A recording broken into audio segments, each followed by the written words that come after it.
We're looking at an investment report that calls Robinhood's recent 10% crash the absolute best buying opportunity of 2025. Yeah, citing massive Q3 earnings and the huge success of their new prediction markets. Exactly. So let's jump right in. The first point is really about how to strengthen that core thesis. Okay, so to really make this investment thesis land, the material needs to dig deeper into the macro risks that actually caused that 10% drop. Instead of just calling it panic. Right. You can't just dismiss it as panic. And the report really does just brush it off. It says the crash, when Bitcoin hit that 7-month low, was all just algorithmic selling. And it claims the fundamentals are bulletproof, totally unconnected. Mm-hmm. The weakness there is that you're ignoring the real risk of ongoing sector correlation. You can't just tell the reader the correlation doesn't matter anymore. Especially with a crypto crash as the trigger. You have to show them why it doesn't matter.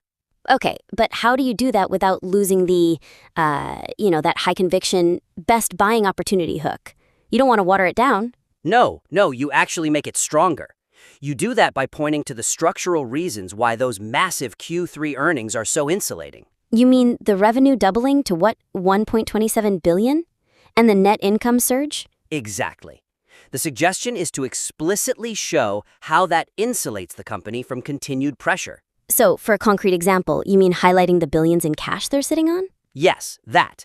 And the fact that management is actively executing stock buybacks. Okay, so you frame those as a structural defense against the volatility itself. Precisely.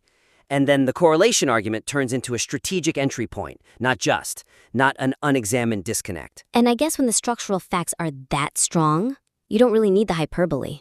You don't, which brings us perfectly to our second point, the tone. Right, tempering the persuasive language to build objective credibility. It's so key. I mean, the language is just so promotional, and it really risks undermining the material's credibility as a serious financial report. The weakness being those over-the-top terms, like bulletproof, massive opportunity. Secret weapon. Secret weapon, right. It starts to sound more like an advertising pitch. It does. It sounds like a pitch, not a measured assessment. And you're going to raise skepticism with any experienced reader. So the suggestion is pretty clear. Moderate the superlatives. And let the data do the talking. Let the impressive factual data drive the conclusion. I mean, the fact that EPS hit 61 cents, smashing Wall Street's forecast of 51 cents, that's a powerful point on its own. Exactly. So instead of calling the prediction markets a secret weapon, just frame the data. The $100 million in annualized revenue. That, and that it got there faster than any product in the company's history. Just frame it as an exceptionally fast-scaling, high-margin revenue stream. It's so much more authoritative. It is. That kind of precision moves the report from being a mere tip to becoming a real foundation for a long-term strategy. That's a huge difference. Okay, so to summarize this critique, we've got two main actions. First, integrate a more rigorous analysis of the market correlation. Show the structural defenses like cash reserves and those buybacks. And second, temper that highly promotional language.